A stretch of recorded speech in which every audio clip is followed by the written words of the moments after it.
Longlegs. This has been hyped as the scariest film of the decade, Peter. This is a decent movie, but it's not the scariest movie I've ever seen. It's creepy. I was just gripped the entire film. So from the opening sequence, I was in a state of panic pretty much for the entire movie. Even during just like what should be just bog standard investigation scenes, I was just on the edge of my seat. I was so uncomfortable the entire film. See, I got none of that. It's decent. It's worth a watch. I don't think for a second it's kind of a 5 out of 5 movie that people seem to be holding it up to. It's got some entertaining, interesting bits in it. I do like some of the characters in it. Nick Cage is Nick Cage, but I didn't feel... I think the start was much better than the end. In terms of creepiness, the opening and the first half of the film was far better than the end. It's like most things, isn't it? Once you kind of discover the monster and you see it, once you get that, you kind of lose a bit of the creepiness, and it's always that thing about what you can't see is probably scarier than what you can see, I think. That's absolutely fair. Everybody's been upping the Nick Cage performance in this. Before we get onto that, I thought Maeka Monroe was stellar in this. Yeah, Absolutely incredible as Lee Harker. She has this sort of like awkwardness, like almost like she has like Asperger's or something. And I think with a less talented actress, that could have really come off badly. But she still maintains like a likability in this. I kind of wish they'd spelt that out a little bit more. I got to a point where I thought she's got autistic tendencies or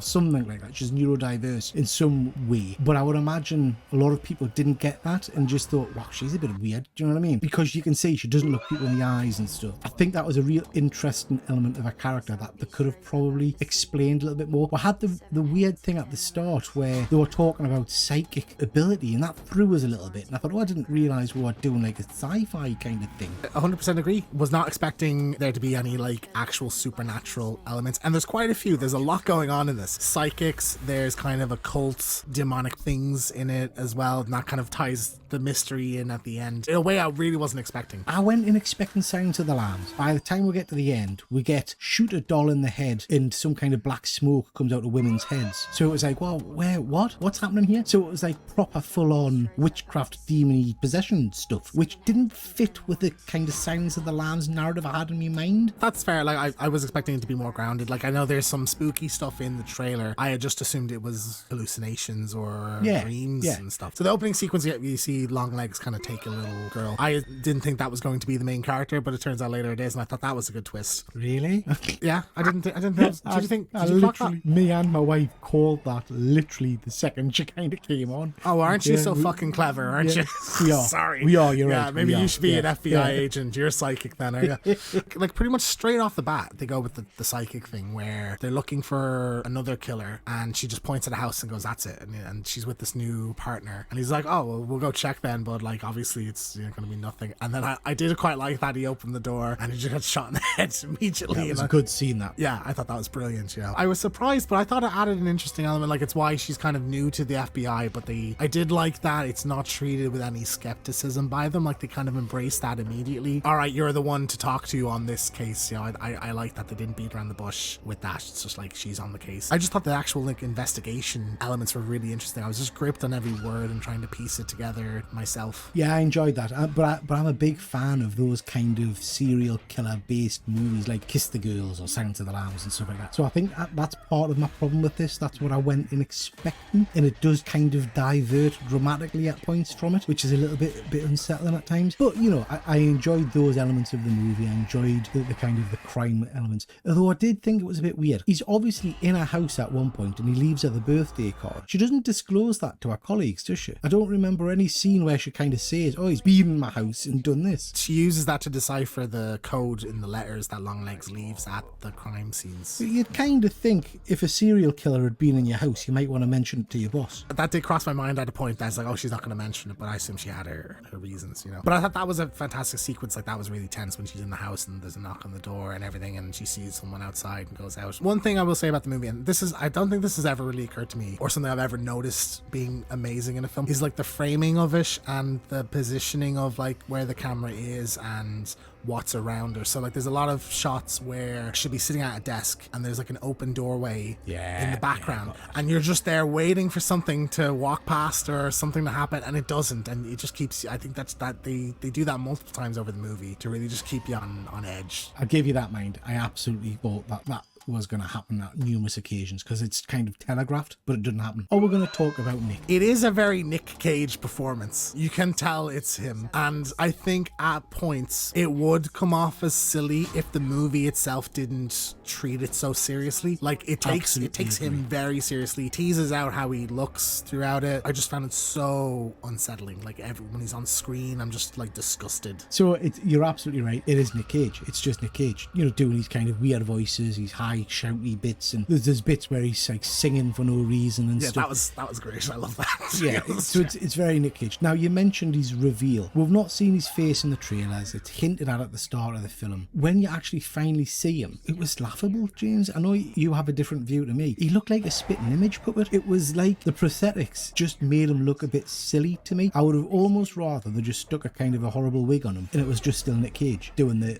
performance. The silly face took us out of it a bit too much. I think he's just supposed to be a fucked up looking guy, you know? Like, so I don't think the prosthetics were, like, I think your problem, it sounds like, is more with the design of it rather than the actual quality of the prosthetics. No, it's the quality. It looked, to me, it looked plasticky and it looked false. I disagree. I didn't look at him and believe him as a character. Do you know what I mean? I looked at him and thought, that's a bloke in a silly face mask. Well, for me, I feel like if it was just Nick Cage in a mask, I maybe wouldn't take to it. I would have been looking at Nick Cage doing a thing. Yeah, it would, you know, rather than seeing Longlegs, the character, you know. And I think I absolutely did with that. They tease it out, and we get this scene: Mike Monroe and Longlegs meeting for the first time, and then he dies at the end of the scene. I really wasn't expecting that. That's bashing his face into the table. To be fair, this is kind of been advertised and hailed as Nick Cage's greatest performance and stuff like that, and you could argue it's a great performance. Not a lot of them in it, really, but then I suppose Hannibal Lecter's not a great deal in Sounds of the Lambs, is he? 9 minutes or 12 minutes of screen time, I think, in that, so like it's fitting. I was expecting, because the way the film is broken up into like sort of chapters or parts, there was a moment where it felt like to me, are we going to get an entire part where it's just kind of following him? Because there are like bits where you just see him like go into a shop or he's driving along the road, and even that moment where he like goes into a store to buy something and there's a girl behind the counter and she's like, Dad, like the weird guy's back. That's unsettling.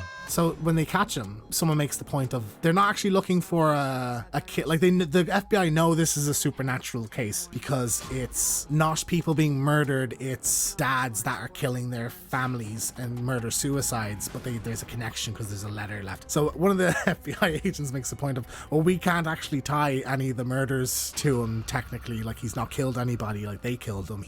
We know he's involved somehow. And I thought that was a really interesting element of that. I did get a shock mind when he started headbutting the table. That threw us. The last one where his nose is gone, it was like, oh fuck.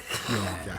I would agree the movie jumps the shark a little. So we find out that he is like a doll maker. And throughout the movie, Mike Monroe has conversations with her mother. And Mike Monroe's suspecting that he's not working alone, he's working with somebody. And we find out later that the mom has been assisting him by showing up to houses with these dolls that he makes that have some kind of demonic orb inside them that causes like the silver ball that does like a vibration thing and talks to you or something. Yeah, I didn't really understand it that well. But when you break it, black smoke comes out of the people's heads. The way I understood it was the silver ball thing has got some kind of possession. The silver ball then talks to the people in the house and almost hypnotizes them into doing this stuff. But if you smash the ball, you smash the possession. Because that's why at the end, all of them, the little girl, the police guy and his wife are all just sat there willing to die because the ball thing's speaking to them and telling them what they need to do or whatever. That makes no friggin' sense. They find a doll early on. It's a clue that Longlegs leaves, and they track down and they find a doll and they find the orb thing in it, and they're like, what is this? And we don't know. I think it's fair to say that's not a super satisfying answer to the questions the movie's been presenting up to that point. We are a horror channel and I like my ghosts and I like my goblins and all that kind of stuff. I would have been far more satisfied if it was just Nicolas Cage as a deranged guy kidnapping girls and killing them. It got killing families somehow. I think it was the supernatural element that kind of threw us because it just didn't feel like it was cohesive with the rest of the grittiness and the normalness of the film. I like the psychic thing. My assumption was that he was also a psychic. It was going to be a psychic FBI agent and a psychic serial killer, and that was going to be the thing. So this whole demon doll thing sort of felt like it came out of nowhere. So I'll give you that. I didn't hate it, but I didn't love it. What I did find weird was that her sergeant, who I loved in it as well, I thought he was great. She's kind of made friends with the family family and the daughter, and she's invited to the birthday party, and she shows up knowing the mom is going to go give the doll to the daughter. And she shows up, the mom beat her there, and the family are like in the trance. Why doesn't she just shoot the doll immediately? Why does she let the dad get up and kill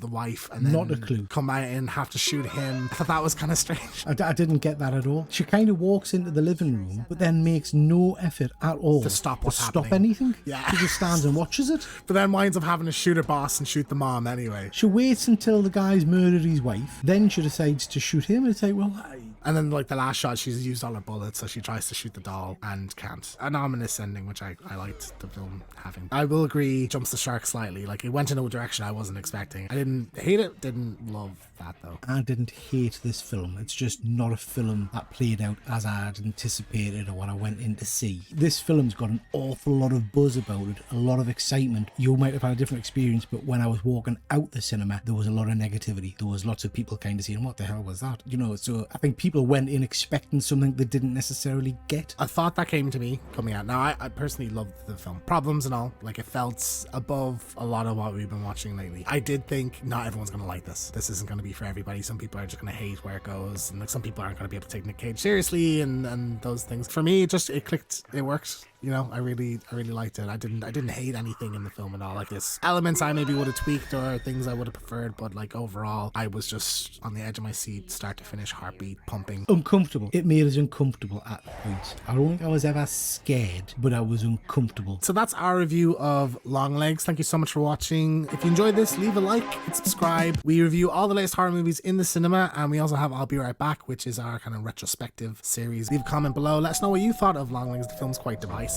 And we will see you next time. Why do I look like a Thundercat?